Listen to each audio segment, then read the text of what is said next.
Good evening, everybody. How you doing? My name is Ukanyalanga. I'm the founder and CEO of Off Topic Enterprises. Off Topic Enterprises is a conglomerate, which is a multimedia and a business solution company. Today we are doing the last part of our multinational corporation series, and today we are going to be talking about mergers and acquisitions. So mergers and acquisitions are basically, they can happen nationally, and I just want to talk about them from a perspective of international, multinational corporations. So it's when two companies decide to come together for the benefit of both companies. So for example, maybe there was one company that was a startup. Usually, these IT startups usually get bought by bigger companies. Microsoft buys a startup in India, and then Microsoft has now a new tool that will make computers faster, for example. There's growth that can happen from a merger and acquisition. When companies are going to be stronger together, eliminate competition, get into new markets or share their markets. For example, we've got one big merger happening in South Africa, which is PepsiCo, which is an American company that sells food and beverages, like your Doritos and your 7-Ups, your Mirandas and all of that, merging with Pioneer Foods. And Pioneer Foods is already a big company, but it's in the same space, where Pioneer Foods made foods like your All Star, White Star, the PAP one. What else do they make? Let me see. Sasco, we know the brands that come from Pioneer Foods, and Pioneer Foods has been operating in South Africa and the rest of Africa for some time. So the merger between these two is probably to share the markets and to become stronger and eliminate competition. That is just allegedly. This is what we assume. We don't know yet. So mergers and acquisitions are happening all over, and they are good for multinationals. They're good for globalization. They're good for bringing foreign concepts, foods, innovations, technologies into a national space, and then taking it together and spreading it out to other areas that might need what you have. For example, I think MultiChoice, which is the one where we watch DSTV, TV, and Showmax and all that, when they started, I think they bought out, or they went into other companies or other countries and bought out the countries, the TV stations in those countries to give it more, So they didn't just buy it out and say, okay, you're no longer going to show your Ghana TV. They're going to say, okay, cool, we're going to buy your company, but you're going to show mainly the SABC 1, SABC 2. You're still going to have your Ghana TVs and all of that, but I'm sure your viewers would like to see more. Or they go there and then they promote the shows that are within that Ghana TV, for example, and, make it better because they have so much bigger infrastructure, bigger satellites, a bigger audience. So multinationals usually do mergers and acquisitions with local companies, so we could have better content, better everything, and enhance globalization. So there are 4 things that I want to highlight about mergers and acquisitions. There are so many things to talk about, but obviously this is not the training. This is just off-topic enterprises highlighting the things that we would look into if you hire us to basically help you with the merger and acquisition. So the things that are usually important in a merger and acquisition is finance. When you're taking two big companies and merging them together, you need to now know, how much am I buying this other company for? What am I getting from this? Which loans am I going to pay off? There's a lot that happens in finance, and you've got your technical financial accountants, and a lot of teams helping with that. You've got a lot of big businesses that usually help with mergers and acquisitions, doing due diligences and performing the IFRS 3 transaction.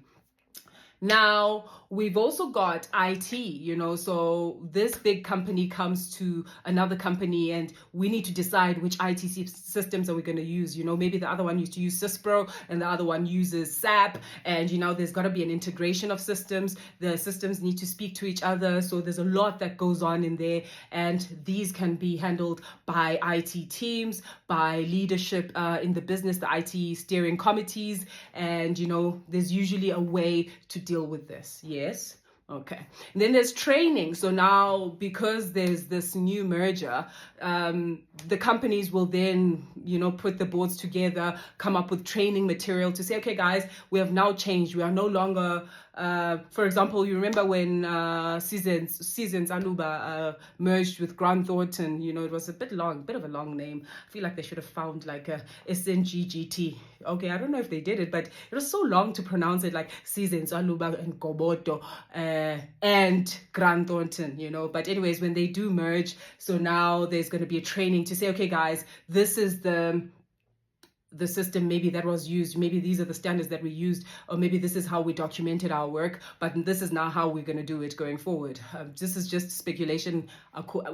Each and every merger and acquisition has its differences, and we do case studies on all. Okay, and then now this is where off-topic enterprises comes in. We've got the culture. Culture, guys is so important. I mean, I wouldn't just leave work. I'm not like a billionaire yet. I'm just, I'm passionate about this. Culture in companies is so important, and everybody knows this. But I think, culture needs to be cultivated a little bit more now. We need to add a little bit of pizzazz and stash and style. We need to add a little bit of va-va-boom, We need to add knowledge. So what happens is that cultures are now mixed. And there's a few things I'm going to mention that happen when these two cultures come together, these two corporations come together, and yikes, they're both great and brilliant. And now we have to find a middle line. What's this thing called? A balance, Libra scales, balance, right? So now the soft skills come in to the culture side of things. And these are the challenges that we have found. Okay, yes, let us continue. So the couple of things that I think we could discuss, and this is what Off-Topic Enterprises wants to help with. This is what happens when there's a merger and acquisitions. There are a couple of retrenchments, right? There are new bosses. There are new requirements. For example, the people that are retrenched will go, and then the others are left behind saying, oh my God, my friend is gone. Oh my God, my boss is gone. Oh my God, when am I next? There's a fear that happens, and there's like a shift, everybody's going crazy, because as much as they do understand, it's a scary position to be in, because now there's new management, there's a new way of thinking, there's a new way of doing things, and the one boss or the two bosses that are left behind, or you can see your bosses following orders, and you're like, yo, who am I if my boss can't speak anymore? They used to be so bubbly around the office area. Now they are just like, lalelumteto, type of thing. So there's this new atmosphere that comes in, and change is not always bad. Change can be good, right? Because there's a bigger purpose. When the companies did a study to say, let's put our companies together, there was a good reason that would produce great results in the long term, in the short and the long term, mostly the long term.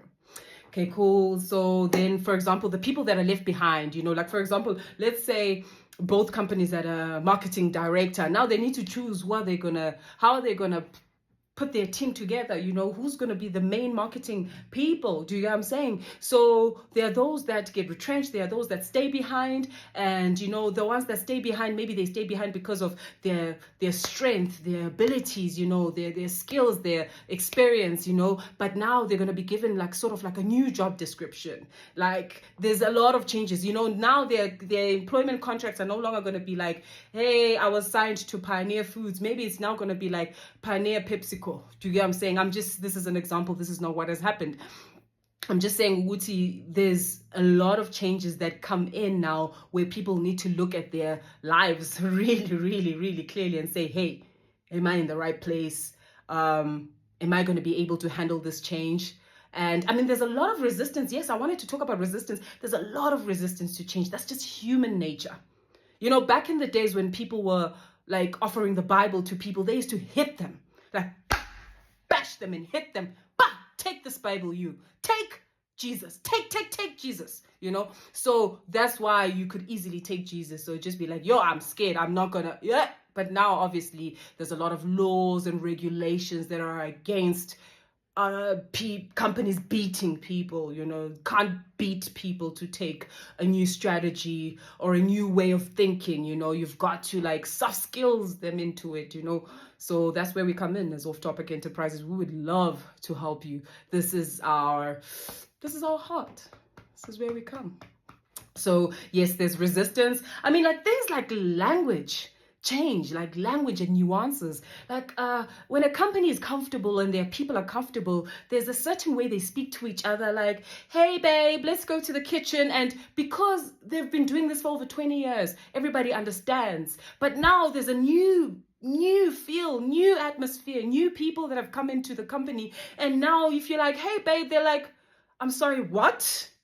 HR now. Do you get what I'm saying? So language changes, nuances change. You know, cubicles are no longer the same. You used to sit next to your best friend and chat the whole day, but now you're going to be sitting next to somebody who is from France, who says, I don't speak English, you know. It's a lot, right? But it is good. So we are not resisting these mergers and acquisitions. We want to extract the best out of them. You know, we want to be able to do skills cultivation. See, Uguti, the people who are left behind, why were they kept? What are their struggles? What is the barriers that they're finding, and how can we encourage them to come back to life and be excited about this and not just come in, clog in, do their job and shut their mouths. Do you get what I'm saying?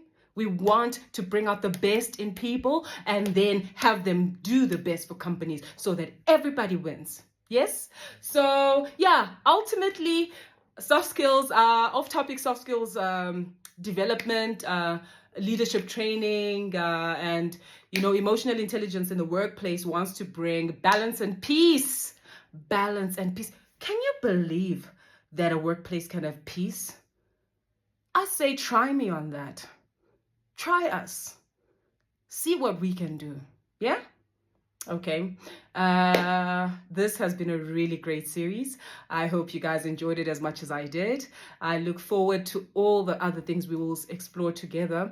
And I look forward to hearing from you guys who want to hire us and, you know, have this soft skills cultivation, culture cultivation, refresher, you know, rechecking and, you know, yeah, a better environment for everybody through all the changes that we're facing. Please contact us at info@offtopic enterprises. Our details are on LinkedIn, Instagram, TikTok, and YouTube. Thank you so much. Peace.